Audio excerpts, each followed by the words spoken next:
Porque a gente está falando aí de Selic, a gente está falando de inflação, mas tem outra coisa que corrói muito a renda do brasileiro e que vem corroendo a renda cada vez mais, inclusive aumentando a inadimplência, que são as apostas. Pode parecer que não, mas o brasileiro ele começou a gastar uma parte cada vez maior da sua renda em aposta, porque a aposta ela trabalha com uma ilusão de enriquecimento rápido. Então a pessoa ela tem essa ilusão e isso traz ali, desperta gatilhos, que são gatilhos até muito parecidos que a gente vê em alguns mercados do mercado financeiro, embora tenham riscos completamente diferentes, mas da ilusão do enriquecimento rápido, que você vai ficar rico da noite para o dia. E isso é muito perigoso, porque dentro dessa ilusão a pessoa pode começar a gastar mais do que ela poderia ou deveria ir nesse mercado e isso acaba fazendo com que ela perca o dinheiro, e aí a perda é total, não tem ali, perdi 5%, ou você ganha ou você perde. E eu sempre brinco que aqui no Brasil tem dois setores que sempre ganham, o banco e a banca. Nesse caso, agora a gente vai falar da banca, A gente ficou falando de banco, de resultados para trás, e agora a gente vai falar da banca que sempre ganha. Então, esse mercado de apostas, ele acaba sendo muito negativo. Primeiro, porque corrói a renda. Segundo, porque acaba adoecendo a população e isso também vai trazer implicações econômicas. E não só isso, vai corroer a renda, vai trazer questões ligadas à saúde mental e, além de tudo, vai colocar a pessoa num endividamento que às vezes ela entra para tentar cobrir uma perda que ela teve com outra aposta. Então, você entra ali num ciclo muito perigoso para a economia. E quando a gente olha as empresas, esse dinheiro não fica no Brasil. Esse dinheiro,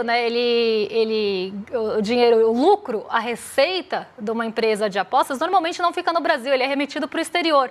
Os danos ficam aqui, toda a corrosão fica aqui, mas os lucros vão para fora. E aí, a gente só fica com a parte ruim da história. Inclusive, quando a gente pega várias bets aqui que são colocadas como bets brasileiras, na verdade, elas são de um grupo internacional. Um grupo internacional de capital aberto, então a gente consegue ter acesso aos dados. E olha que interessante aqui, esse grupo vê no Brasil o maior potencial de ganho. Olha como é que foi aí os números da Flutter, que é uma dessas empresas internacionais, inclusive de capital aberto, que a gente consegue ver o crescimento da receita, o crescimento do EBITDA, que eu estava contando ontem para vocês, que é potencial de geração de caixa, de quantos jogadores mensais tem.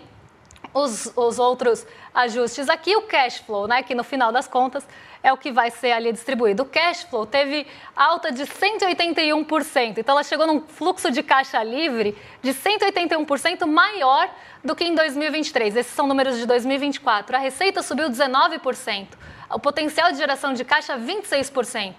E o crescimento de jogadores na média foi de 13% maior do que em 2024. E da onde eles acham que vem o maior potencial de jogadores? Vamos passar aí para esse slide que a gente tem aqui um print. Está meio ruim porque é um print do resultado, mas eles veem o maior potencial nos Estados Unidos, no Canadá, na Austrália, na Índia e no Brasil.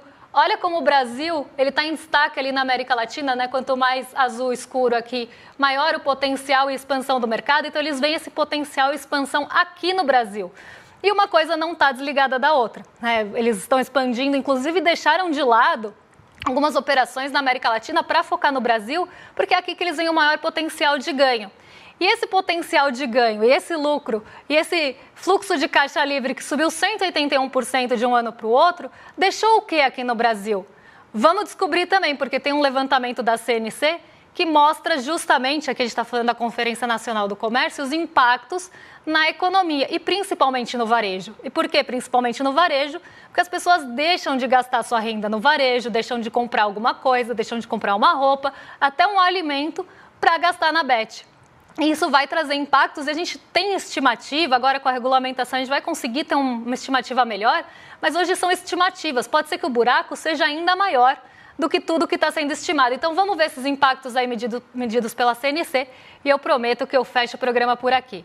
As famílias brasileiras apostaram em torno de 240 bi em 2024, segundo o Bacen.